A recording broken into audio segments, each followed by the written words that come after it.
Shalom Ubracha, nous poursuivons avec la Mishnah He, la 5e Mishnah du 4e Perek.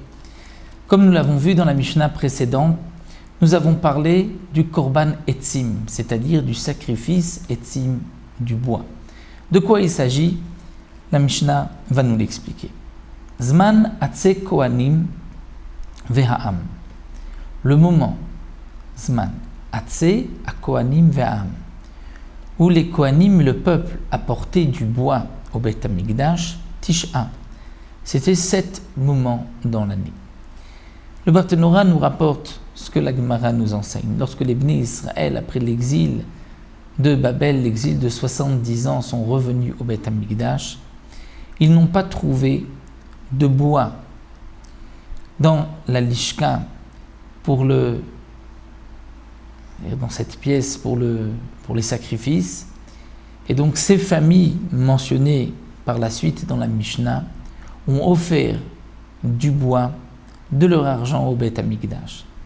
Les prophètes, les Nevi'im qui étaient parmi eux ont institué que par la suite, même si la Lishka, cette pièce où était entreposé le bois pour faire brûler les sacrifices, même si cette pièce était pleine de bois, malgré tout, on allait laisser à ces familles apporter du bois ces jours mentionnés dans la Mishnah.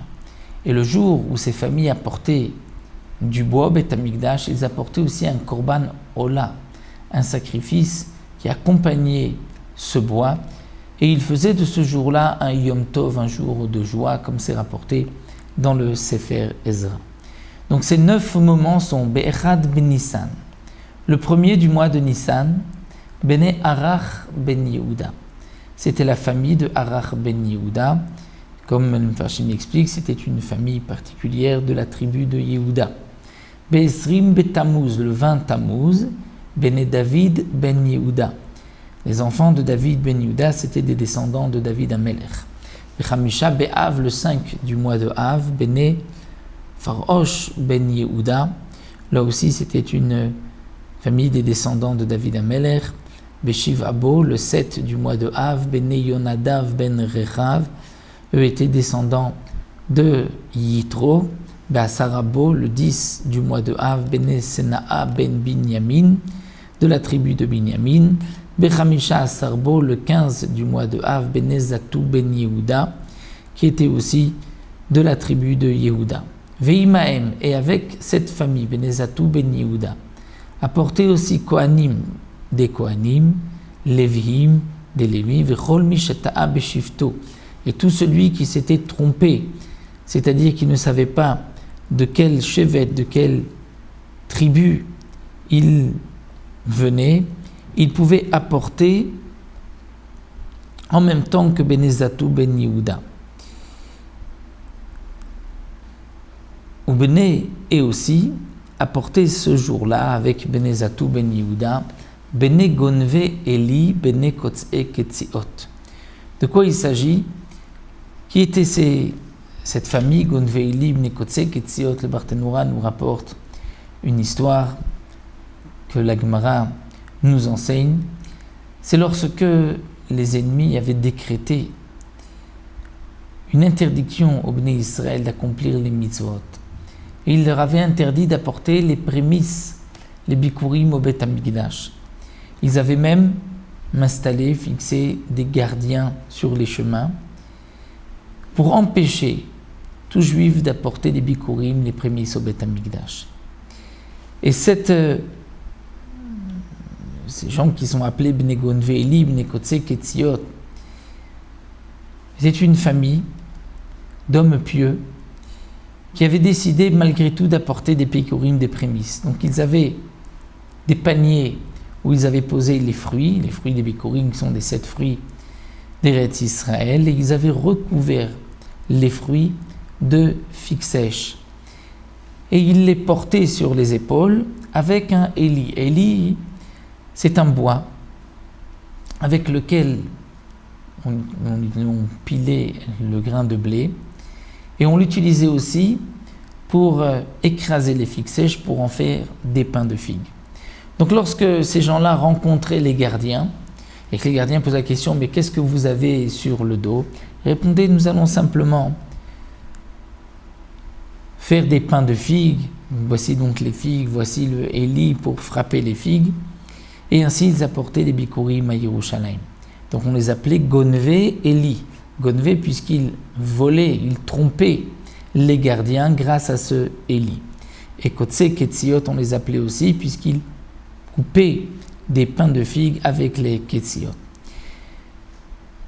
Le Barthénora nous rapporte aussi qu'une autre fois, les Goïm avaient interdit d'apporter du bois pour la Ma'aracha, pour le Mizbeach, pour l'autel au Beth Amikdash, pour brûler les sacrifices. Et aussi, des hommes pieux avaient construit des échelles et apporté ces échelles. Et les gardiens qui posaient la question, pourquoi vous portez des échelles, répondaient parce qu'on a des oiseaux qu'on va aller chercher dans ce pigeonnier. Et donc c'est pour cela qu'ils passaient, ils traversaient le barrage des gardiens, et ensuite ils démontaient ces échelles, et il y avait du bois pour le Beth Amikdash. On les appelait Bene Salmae Anetutseti. Et donc eux apportaient du bois en même temps que cette famille Bene Zatou Ben Yehuda. On revient Be'esrimbo, le 20 du mois de Av, Bene Fachat Moav Ben Yehuda. C'était la famille de Fachat Moav Ben Yehuda, qui était aussi descendant de Yoav, nous explique les Mefarshim. Be'esrim Be'ilul, le 20 Elul, Bene Adin Ben Yehuda. La famille de Adin Ben Yehuda, aussi descendant de la tribu de Yehuda, Bechad Betevet, et le premier du mois de Tevet, Shavu Ben Farosh Nia. C'était la famille de Farosh qui avait apporté le 15 Av, qui apportait une autre fois, puisque lorsqu'ils avaient terminé, ils ont aussi fait un tirage au sort qui allait apporter une dernière fois. Bechad Betevet, le premier Tevet, qui est à la fois Rosh Chodesh et aussi Chanukah, Lo hayabo ma'amad, il n'y avait pas de ma'amad. Pourquoi? Shayabo halel, étant donné que c'était Chanukah, donc on lisait le halel complet.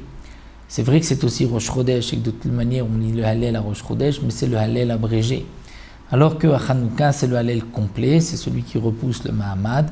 Et comme il y avait aussi Korban Moussaf, un Korban Moussaf et un Korban Etzim, Noubois, donc c'est pour cela que ce jour-là il n'y avait pas de ma'amad dans aucune des tfilot à Yerushalayim, étant donné que le Hallel, Korban Moussaf, Korban Etzim repoussait le Mahamad, ce rassemblement des Bnei Israël et cette lecture de la Torah que nous avons vue. Donc là, nous avons vu dans cette Mishnah le Korban Etzim, ces familles qui apportaient 9 mois dans l'année du bois pour la Ma'aracha, pour l'autel du Beth Amikdash, pour brûler les sacrifices, et le jour où ils apportaient ce bois, ils amenaient aussi un sacrifice Ola, et c'était un jour de joie. On se retrouvera avec la Mishnah Vav.